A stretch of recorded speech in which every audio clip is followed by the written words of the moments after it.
Active listening is the most important thing. And if you're not listening, you're just going in blind, then it's very, very hard to close deals. If you're the only one closing the deal, you're only able to scale so far. If you don't have sales, you don't have a business. Revenue may drop for a little bit, but that's a sacrifice that you need to make to scale. If you're over involved, that's just going to hurt your business because you're not going to allow the people to step up to actually grow and kind of figure it out on their own.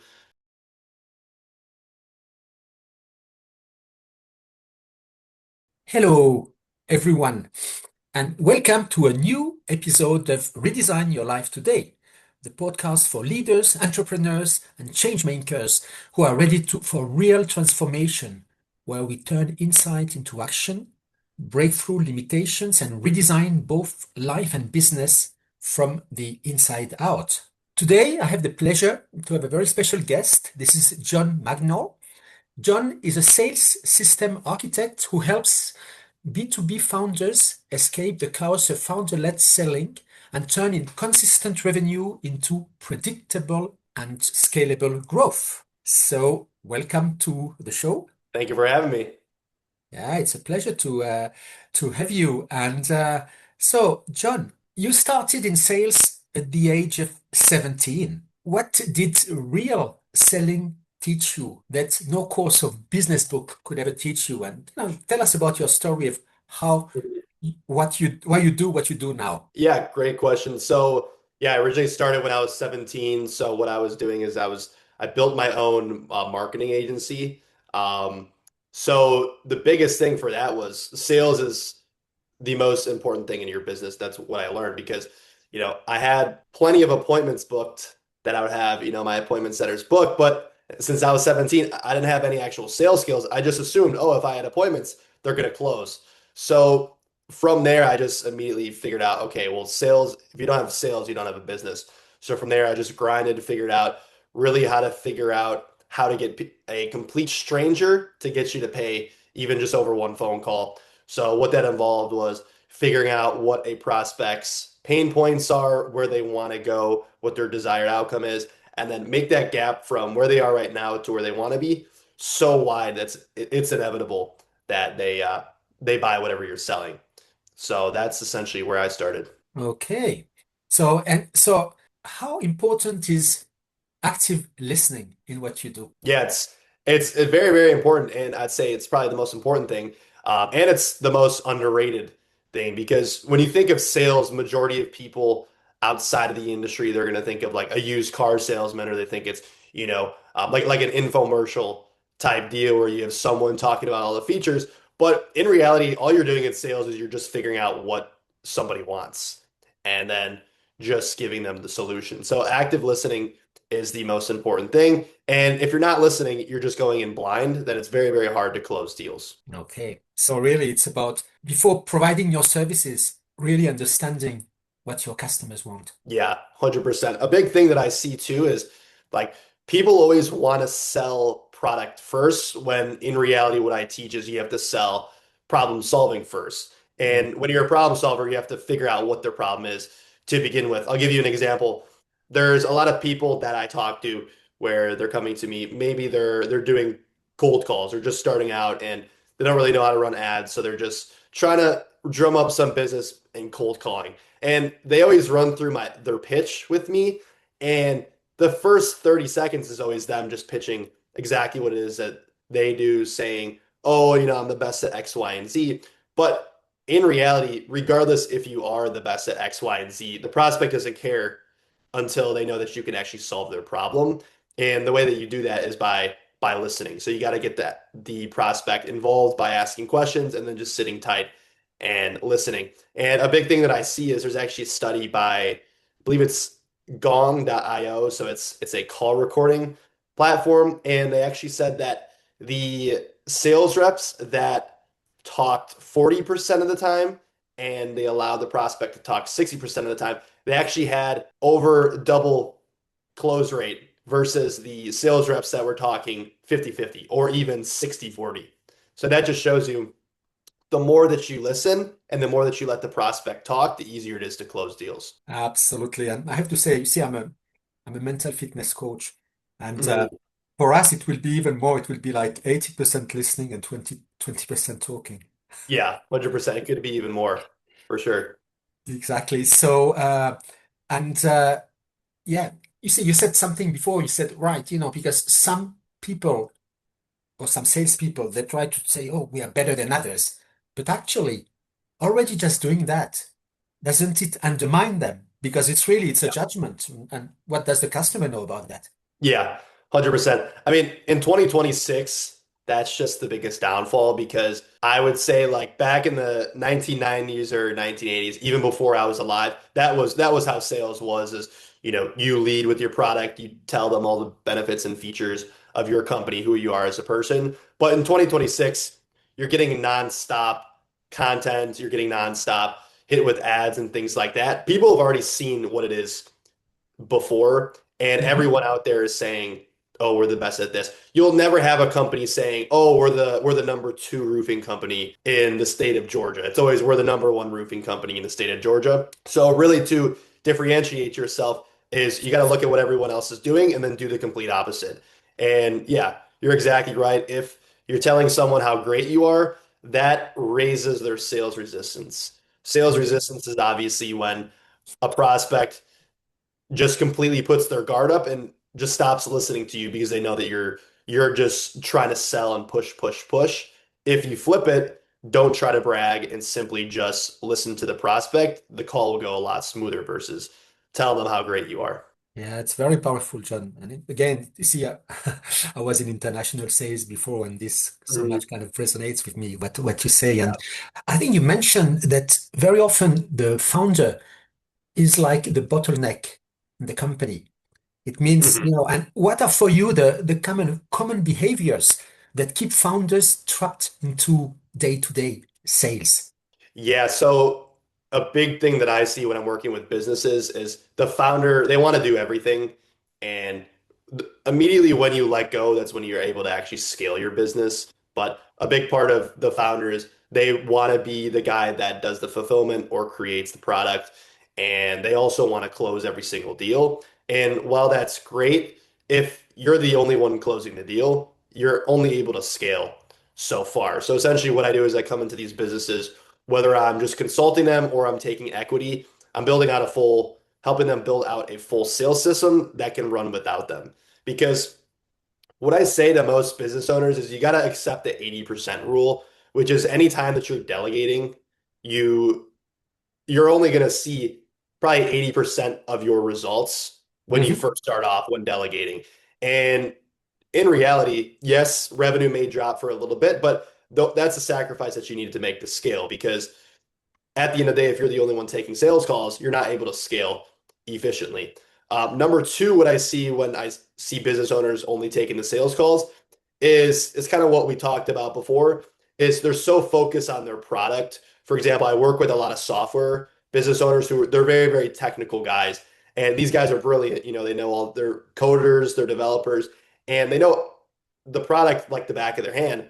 But what that leads them to do on sales calls is they're constantly talking about how good their work is, and they're just talking about the technicalities of it, maybe to a prospect that has no clue what they're doing.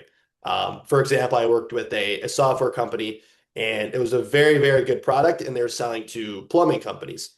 Mhm. And the founder was very, very technical. I think he went to like an Ivy League, and every time he hopped on the call, he's talking very, very technical. He's talking about, oh, this AI feature, this different code, and things like that. But he's talking to a guy who's been a plumber his whole life and just started his business. He's Mhm. probably not a guy that you should talk to at that level. So that's another thing that I see is founders being very, very technical and talking about their product that can't really relate to their prospect. Yeah, so it's really about when I understand you, it's putting yourself at the level of where your customer is, so that really they Mhm. can get what you are talking about. Yeah. Yeah, 100%. Okay, and so when you talk, I mean, obviously you talk to founders, right?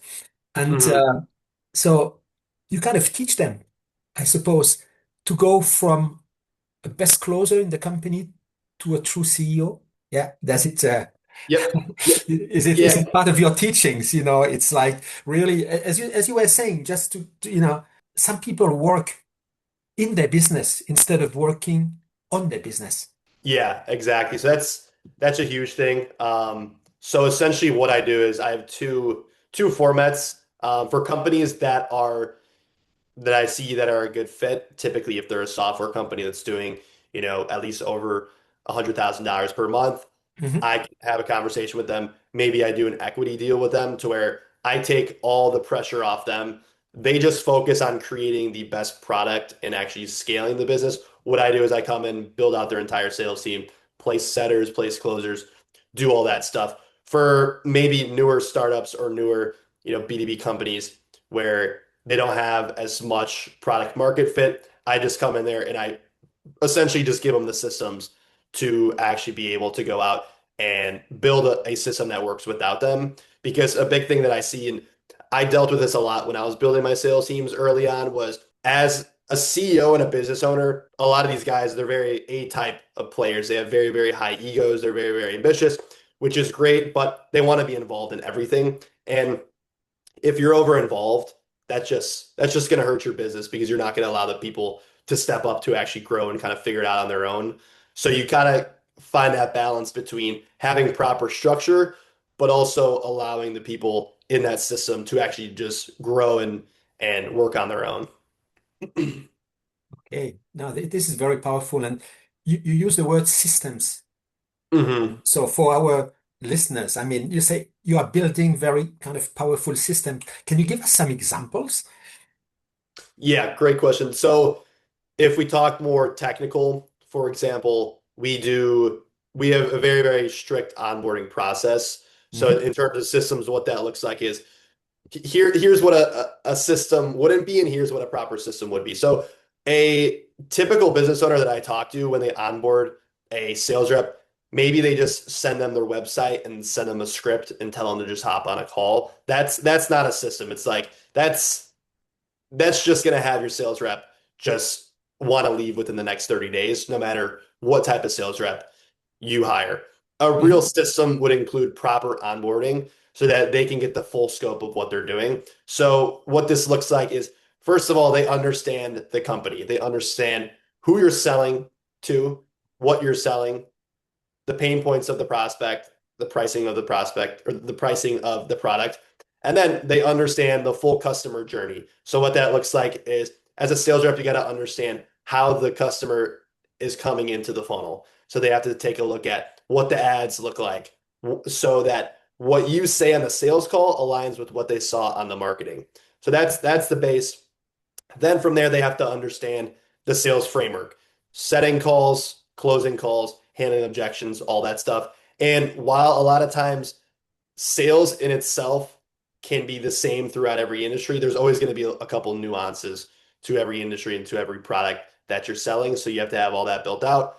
Then a sales rep has to understand how the tech works. So, you're going to have a CRM, maybe you have a couple different tools that you guys use. They have to understand all that. So I give all my reps all that information to where they can onboard within 3 days. So they understand the product, they understand the sales, they understand the tech, and then they go through call recordings, and then on day three, they're good to take calls. Whereas majority of other companies, they don't have any systems. They just have, you know, okay, here I just hired you. Here's our website. Here's a script. Go out and close deals. So that's what I Mhm. when I say systems. There's a methodology behind it that you can actually scale that's replaceable beyond yourself as the business owner. This is a very, very, very strong. And obviously, now you talk about systems, but afterwards it's about which kind of metrics do you use, to measure the sales and the efficiency. Imagine you come in a company, the sales are messy. And Yeah. how can you implement some metrics where you can really create some good predictability? Mhm. Yeah, that's a great question. So first off, when I'm looking at metrics, the biggest thing that I see is both as a marketer, as a sales manager, as a sales rep, as a business owner, whatever you're doing, you can't look at these things in a vacuum. And I also preach that as far as departments. You can't look into departments as a vacuum. When you're scaling a company, you got to look at it as one conglomerate. So, what do I Mhm. mean by this? When you're looking at metrics, for example, marketers, they always freak out about the cost per lead. They're always trying to get it down. And while having a low cost per lead is going to be beneficial for everyone, it's not the entire picture because you could have a $5 cost per lead, but the leads could be terrible quality. It's the same thing with your sales rep. A sales rep could be obsessed with getting, a 50% close rate, but if they're only taking 2 calls a day, it really doesn't matter. Or if they're not closing, deals that are, above a certain threshold, it's like, well, you're not collecting as much revenue per deal versus the other guys who are collecting, higher deals, but they're collecting it at a lower rate. So you got to look at a bunch of different numbers instead of looking at it as a vacuum. But before you really build out a proper sales system, you need to have lead flow. So you need to have numbers that scale. What that means is your cost per acquisition has to make sense. Mhm. Because if you're selling a $5,000 product and you have a $10,000 cost per acquisition, well, no sales rep can just blindly fix that. So you have to go ahead and fix it at the foundation. So you got to make sure that lead flow is proper, make sure that your cost per acquisition makes sense, and then from there you can scale and build your proper sales team. Yeah, absolutely. And thanks for that. And obviously, you meet a lot of reps. And what's for you separates a really high-performing sales rep versus an average one? It's a good question. Honestly, I would say the guys that are just coachable and have a good work ethic. And that's easy to say, but I'll give you an example. So I've hired a lot of sales reps to where they're very, very experienced. Maybe they're older than me. These are guys that have been doing it for, 30 plus years. And a lot of times these guys come in and they're just closers. They only want to close set appointments. And while that is great, these are guys where in between, they're not doing anything in between their calls. Hmm. So what I typically see is the guys who are just down for anything, even if they have less experience, they typically see a lot better results. Especially, I do prefer to coach the guys that are newer as well because it's like you can't teach an old dog new tricks. A lot of these guys, if you hire them from, maybe they're, from the 1990s, while this isn't a case for everyone, a lot of these guys have learned old sales tactics that are hard to kind of wash out of their system. So I'd say the best sales reps that they're coachable and they're just Hmm. willing to put in the effort and just really just do whatever it takes to win. Right. And so before you mentioned about ego, and then you say some people have big egos. So Yep. how important is it to make people aware of that and perhaps to make change their behavior? That's a good question. Well, it's tricky because if you check someone who has a big ego, it usually doesn't go very well. And look, I have a very, very big ego myself. Ego is not the worst thing because it takes you to a certain point, but the most successful people, at least that I've met, they have an ego, but it's in check. It's not something where if you try to make a correction to them or tell them, hey, you can improve on this, they're gonna freak out. So there's certainly a balance. It's kind of like sales. You want to kind of soften somebody up before you go and pitch. You want to lower their sales resistance. Same thing with talking to a business owner that has a high ego. You kind of want to play into the fact and butter them up a little bit. Hey, look, I understand that you guys are crushing it right now. You guys are doing $100,000 a month. Do you mind if I give you some, advice so that you can reach even better numbers? Saying something like that is going to work a lot better than, hey man, like you need to do X, Y, and Z. So you got to kind of butter people up who have big egos and then be able to play into that. It's the same Yeah. thing with sales. Yeah, it's not always easy. And has it happened, John, that you have turned down some companies because you think you didn't kind of relate to this, to the owner, and you think it's not going to work? Mhm.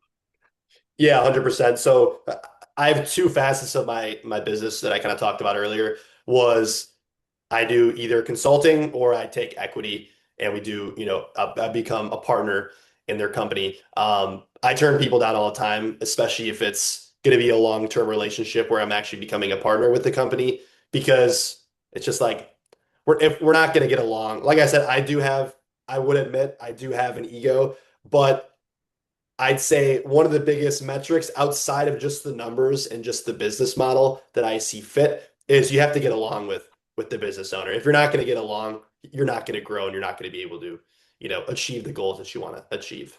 Absolutely. And yeah, in sales, how do you say the how mu- how you make people feel isn't Hmm. it perhaps the most important is even before, I mean, just like, the figures themselves, it's about not the words, but the relationship, the trust building. Yeah, 100%. That's a big thing. Um, a big thing is, how you say it, not versus what you say. Mhm. Because while those can relate, if you have, good tonality and you seem trustworthy, it's going to push the deal a lot further than, if you're saying the proper words, but you don't have the proper tonality. So yeah, that definitely is very, very true. Yeah, and John, and what about the importance of walking the talk? Yeah, that's that Because that's a big thing, and that's another thing with the business owners with the big egos. It's like a lot of those guys who have the egos that are out of check. The reason they're like that is because they don't actually got it like that. So that's a big thing. A lot of the best business owners that I see and the most wealthy guys that I know, they're actually walking and doing what they say. For example, I don't know if I can give too much information about this, but I had a business owner who he's actually one of my partners. He met with an investor last week for his company. The guy's a private equity billionaire, and he takes all their sales calls. He takes all his sales. Not to say he's the only rep, but he's still taking sales calls. He doesn't need to, but he likes doing it. And my business partner was asking him why, and it's like, well, I like to be a good example and show them how it's actually done. So it's like you're looking at a guy who has done billions of dollars. He could probably be on a yacht right now chilling, but he's leading from the front, and that's a great example of someone who actually has it, but he's actually walking the walk. So, yeah, this is yes, so yes, so powerful as well. And mhm, I think you said as well that people don't really need shiny tools, but they really need to have simple systems that work. And mhm, what tools do companies overcomplicate the most from what you see? Where the and on what should they focus? mhm. So could this just be anything? Yeah, Any type of tool, anything? yeah, and any type of tool. You see what you've seen sometimes is people, I don't know, they might have matrix that they do, and I don't know, they Yep. track everything and spend a lot of time, and some people are perfectionists and they Yeah. these kind of questions, you see. I don't know if you see some things like that in the businesses you enter. Uh, yeah, 100%. I would say there's two of them. One is not so much a tool, but this is a good example. I just see when I come into businesses and I see their marketing, a lot of times it's overcomplicated, and I would say that's a good example of people that are just messing up their business by, trying to get too fancy. It kind of relates back to that business owner that I was talking about that was very, very technical, and he was talking at a, you know, Ivy League level to a guy who is just a blue collar guy.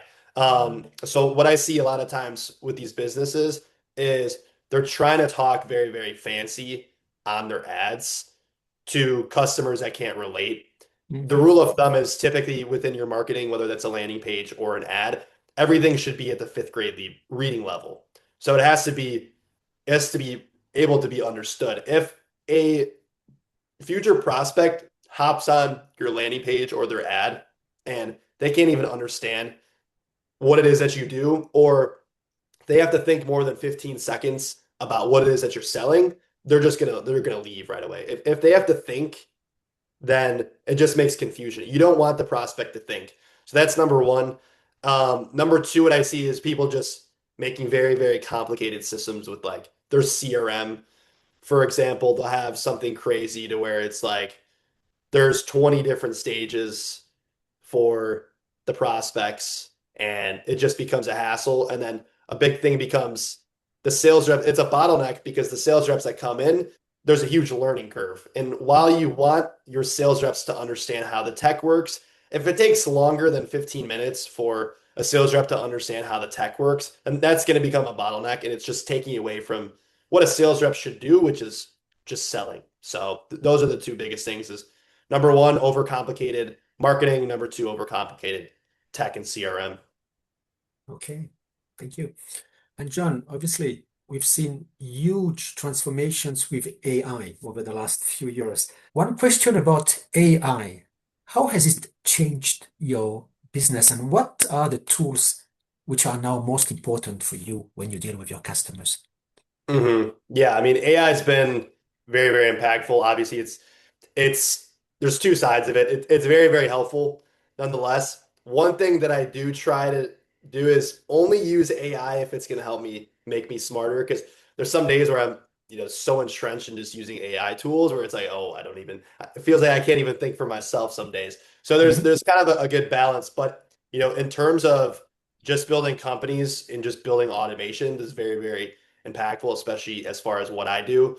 Some AI tools that I specifically use. So for marketing, a big thing that I use Claude. So Claude is kind of a competitor to ChatGPT. It's by Claude by Anthropic. Mhm. So, I write I write a lot of ad copy and landing page copy and things like that. So that's been very, very helpful. And then the second tool, I hate to be, like a shameless plug here, but so I actually built my own AI tool. So it's going to be coming out probably within the next month. Essentially, what this does is it speeds up your sales team building process. So, number one, what it does is it'll do role play for you. So, a big thing that I do with my sales teams is every morning, every single sales rep has to role play. What you're able to do with my tool, which is called Nova, is the sales rep can log into Nova. They'll be able to do AI role play. So you have an avatar. The avatar, let's say you're selling insurance, for example. You can build an avatar that's exactly like the type of people that you speak to in insurance.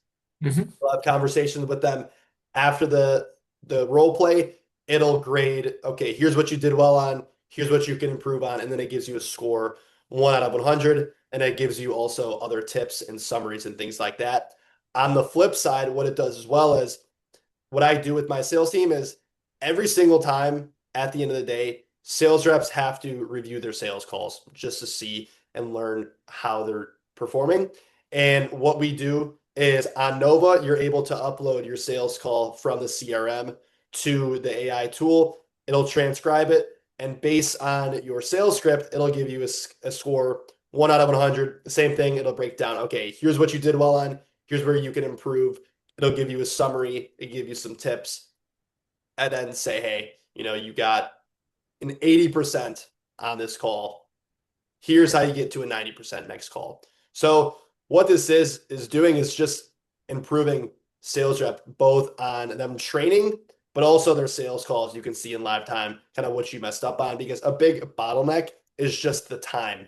Because when I was a sales manager back in the day, reviewing calls, if you're reviewing every single sales rep's closing call, those can be, 45-minute calls. So it Mhm. takes a while. You got to look through everything. This speeds it up where you're able to review calls within, I'd say, 2 minutes. You can read through everything, and it is all up to speed and it's been tested. So that'll be coming out in March. So both those tools are very, very helpful. Wow, it's fantastic. I mean, what you can do now, everything reviewed, analyzed, and Yep.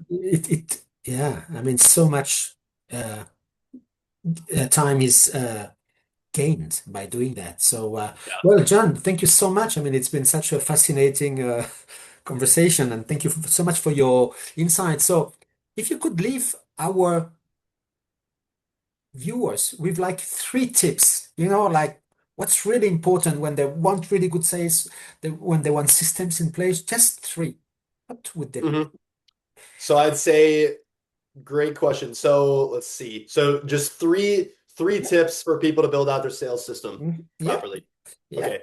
So I would say number one, you got to see what's working and what's not working. You have to record literally every single thing that you do down to a T. So if you're a business owner trying to get out of sales as soon as possible and actually build a team, that means you have to record every single call, take a look at what works, what doesn't, record that, and you got to make a document out of everything. So number one, just document every single thing that you do. Number two, when you document everything, you have to, like I said, write it down so a 5-year-old could understand it. It has to be so easy to understand Hmm. that a 5-year-old can figure it out. Because look, there's some smart sales reps out there. There are some not too bright sales reps out there, but everyone has to be able to understand what's going on in the system. And then lastly, you have to be able to test and iterate it. Not everything's going to be a home run right off the bat based on your systems and your processes, but test one thing at a time and then see what's working, what's not, and then iterate it every single 30 days. Because a big downfall that I see with new companies is they try to test 4 things at once and you never actually see what works and what doesn't. And if you allow 30 days for the system to settle and then you're only testing one thing at a time, that's when you're able to actually test and then kind of just see how that works without getting too messy with your system. So those would be the three sales systems tips that I would give for everyone. Well, thank you so much. It's been very impactful. And actually, do you work with some companies just online, or is there always interactions, physical interactions? I'd actually say over 95% of the companies that I work with are online. I've been traveling for the past 6 months. I actually haven't been in mainland America since August. So it's been a while. Majority of the companies I work with are American. So majority of it is online. It's wonderful. So John, thank you so much. So when business owners, entrepreneurs who are listening to this, to you, and really would like to work with you, what's the best way to contact you? Yeah, so I am pretty active on social media. So on if whether you're on Instagram or Facebook, my handle is at John P Mag. So it's John P as in Paul, Mag, Mag. Okay, So Facebook, Instagram, and then I post on YouTube again, same username as well. very good. And LinkedIn? Oh, no? Yep, I got LinkedIn. You can just look up my name, John Okay. Magner. It should pop up there. Obviously, so obviously, thanks again, John, for all your insights. It's been fascinating, and thank you for all our viewers. I hope you really got a lot of insights from John, and please do not hesitate to reach out to him and pass. And if you liked what you heard today, please don't hesitate as well to pass on this podcast to your friends, to other business owners who certainly could benefit by that. Thank you very much for everyone who is with us. And I say bye bye and see you at the next episode.